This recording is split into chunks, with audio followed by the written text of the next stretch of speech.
Iran ಸೇನೆಯು ಅಮೆರಿಕದ ಯುದ್ಧ ವಿಮಾನವನ್ನು ಹೊಡೆದುರುಳಿಸಿತು. ಈ ಘಟನೆಯಲ್ಲಿ ಮಿಲಿಟರಿ ವಿಮಾನದ ಪೈಲಟ್ ನಾಪತ್ತೆಯಾಗಿದ್ದರು. ಒಂದೆಡೆ ಅಮೆರಿಕ, ಮತ್ತೊಂದೆಡೆ ಇರಾನ್ ಎರಡೂ ಕಡೆಯವರು ಪೈಲಟ್ಗಳಾಗಿ ಹುಡುಕುತ್ತಿದ್ದರು. ಆದರೆ ಅಮೆರಿಕವು ತನ್ನ ಪೈಲಟ್ ಅನ್ನು ರಕ್ಷಿಸುವಲ್ಲಿ ವಿಫಲವಾಗಿದೆ ಎಂದು ಅಮೆರಿಕ ಅಧ್ಯಕ್ಷ ಡೊನಾಲ್ಡ್ ಟ್ರಂಪ್ ಹೇಳಿದ್ದಾರೆ. ಹಾಗಾದರೆ ರಕ್ಷಣಾ ಕಾರ್ಯಾಚರಣೆ ಹೇಗೆ ನಡೆಯುತ್ತೆ ಎನ್ನುವ ಕುತೂಹಲ ಎಲ್ಲರಲ್ಲಿ ಇರಬಹುದು. ಅದಕ್ಕೆ ಉತ್ತರ ಇಲ್ಲಿದೆ. ಅಮೆರಿಕ ಇರಾನ್ ಮೇಲೆ 13,000ಕ್ಕೂ ಹೆಚ್ಚು ದಾಳಿಗಳನ್ನು ನಡೆಸಿದೆ. ಇದರಲ್ಲಿ ವಿಮಾನ ಅಪಘಾತಕ್ಕೀಡಾಗಿದ್ದು ಇದೇ ಮೊದಲು. ಇರಾನ್ ವಿರುದ್ಧದ ಈ ಕಾರ್ಯಾಚರಣೆಯಲ್ಲಿ ಅಮೆರಿಕ ಆರಂಭದಲ್ಲಿ B-2 ಮತ್ತು F-35 ನಂತಹ ರಹಸ್ಯ ವಿಮಾನಗಳನ್ನು ಬಳಸಿತು.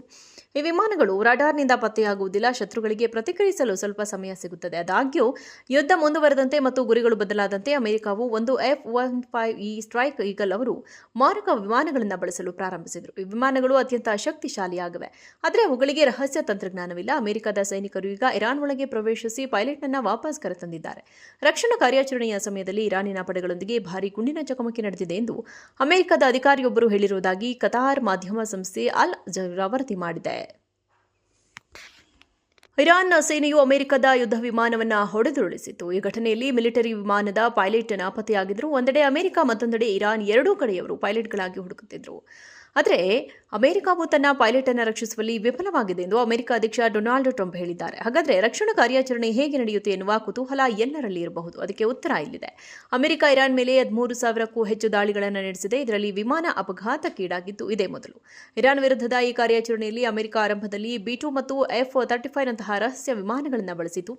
ಈ ವಿಮಾನಗಳು ರಾಡಾರ್ನಿಂದ ಪತ್ತೆಯಾಗುವುದಿಲ್ಲ. ಶತ್ರುಗಳಿಗೆ ಪ್ರತಿಕ್ರಿಯಿಸಲು ಸ್ವಲ್ಪ ಸಮಯ ಸಿಗುತ್ತದೆ. ಆದಾಗ್ಯೂ ಯುದ್ಧ ಮುಂದುವರೆದಂತೆ ಮತ್ತು ಗುರಿಗಳು ಬದಲಾದಂತೆ ಅಮೆರಿಕವು ಒಂದು F-15E ಸ್ಟ್ರೈಕ್ ಈಗಲ್ ಅವರು ಮಾರಕ ವಿಮಾನಗಳನ್ನು ಬಳಸಲು ಪ್ರಾರಂಭಿಸಿದರು. ಈ ವಿಮಾನಗಳು ಅತ್ಯಂತ ಶಕ್ತಿಶಾಲಿಯಾಗಿವೆ, ಆದರೆ ಅವುಗಳಿಗೆ ರಹಸ್ಯ ತಂತ್ರಜ್ಞಾನವಿಲ್ಲ. ಅಮೆರಿಕದ ಸೈನಿಕರು ಈಗ ಇರಾನ್ ಒಳಗೆ ಪ್ರವೇಶಿಸಿ ಪೈಲಟ್ನನ್ನು ವಾಪಸ್ ಕರೆತಂದಿದ್ದಾರೆ. ರಕ್ಷಣಾ ಕಾರ್ಯಾಚರಣೆಯ ಸಮಯದಲ್ಲಿ ಇರಾನಿನ ಪಡೆಗಳೊಂದಿಗೆ ಭಾರೀ ಗುಂಡಿನ ಚಕಮಕಿ ನಡೆದಿದೆ ಎಂದು ಅಮೆರಿಕದ ಅಧಿಕಾರಿಯೊಬ್ಬರು ಹೇಳಿರುವುದಾಗಿ ಕತಾರ್ ಮಾಧ್ಯಮ ಸಂಸ್ಥೆ ಅಲ್ ಜಜೀರಾ ವರದಿ ಮಾಡಿದೆ. ಇರಾನ್ ಸೇನೆಯು ಅಮೆರಿಕದ ಯುದ್ಧ ವಿಮಾನವನ್ನು ಹೊಡೆದುರುಳಿಸಿತು. ಈ ಘಟನೆಯಲ್ಲಿ ಮಿಲಿಟರಿ ವಿಮಾನದ ಪೈಲಟ್ ನಾಪತ್ತೆಯಾಗಿದ್ದರು. ಒಂದೆಡೆ ಅಮೆರಿಕ, ಮತ್ತೊಂದೆಡೆ ಇರಾನ್ ಎರಡೂ ಕಡೆಯವರು ಪೈಲಟ್ಗಳಾಗಿ ಹುಡುಕುತ್ತಿದ್ದರು. ಆದರೆ ಅಮೆರಿಕವು ತನ್ನ ಪೈಲಟ್ ಅನ್ನು ರಕ್ಷಿಸುವಲ್ಲಿ ವಿಫಲವಾಗಿದೆ ಎಂದು ಅಮೆರಿಕ ಅಧ್ಯಕ್ಷ ಡೊನಾಲ್ಡ್ ಟ್ರಂಪ್ ಹೇಳಿದ್ದಾರೆ. ಹಾಗಾದರೆ ರಕ್ಷಣಾ ಕಾರ್ಯಾಚರಣೆ ಹೇಗೆ ನಡೆಯುತ್ತೆ ಎನ್ನುವ ಕುತೂಹಲ ಎಲ್ಲರಲ್ಲಿ ಇರಬಹುದು. ಅದಕ್ಕೆ ಉತ್ತರ ಇಲ್ಲಿದೆ.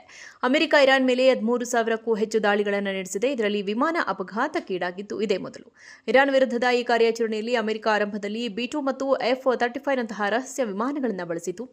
ಈ ವಿಮಾನಗಳು ರಾಡಾರ್ನಿಂದ ಪತ್ತೆಯಾಗುವುದಿಲ್ಲ. ಶತ್ರುಗಳಿಗೆ ಪ್ರತಿಕ್ರಿಯಿಸಲು ಸ್ವಲ್ಪ ಸಮಯ ಸಿಗುತ್ತದೆ. ಆದಾಗ್ಯೂ ಯುದ್ಧ ಮುಂದುವರೆದಂತೆ ಮತ್ತು ಗುರಿಗಳು ಬದಲಾದಂತೆ ಅಮೆರಿಕವು ಒಂದು F-15E ಸ್ಟ್ರೈಕ್ ಈಗಲ್ ಅವರು ಮಾರಕ ವಿಮಾನಗಳನ್ನು ಬಳಸಲು ಪ್ರಾರಂಭಿಸಿದರು. ಈ ವಿಮಾನಗಳು ಅತ್ಯಂತ ಶಕ್ತಿಶಾಲಿಯಾಗಿವೆ, ಆದರೆ ಅವುಗಳಿಗೆ ರಹಸ್ಯ ತಂತ್ರಜ್ಞಾನವಿಲ್ಲ. ಅಮೆರಿಕದ ಸೈನಿಕರು ಈಗ ಇರಾನ್ ಒಳಗೆ ಪ್ರವೇಶಿಸಿ ಪೈಲಟ್ನನ್ನು ವಾಪಸ್ ಕರೆತಂದಿದ್ದಾರೆ. ರಕ್ಷಣಾ ಕಾರ್ಯಾಚರಣೆಯ ಸಮಯದಲ್ಲಿ ಇರಾನಿನ ಪಡೆಗಳೊಂದಿಗೆ ಭಾರೀ ಗುಂಡಿನ ಚಕಮಕಿ ನಡೆದಿದೆ ಎಂದು ಅಮೆರಿಕದ ಅಧಿಕಾರಿಯೊಬ್ಬರು ಹೇಳಿರುವುದಾಗಿ ಕತಾರ್ ಮಾಧ್ಯಮ ಸಂಸ್ಥೆ ಅಲ್ ಜಜೀರಾ ವರದಿ ಮಾಡಿದೆ.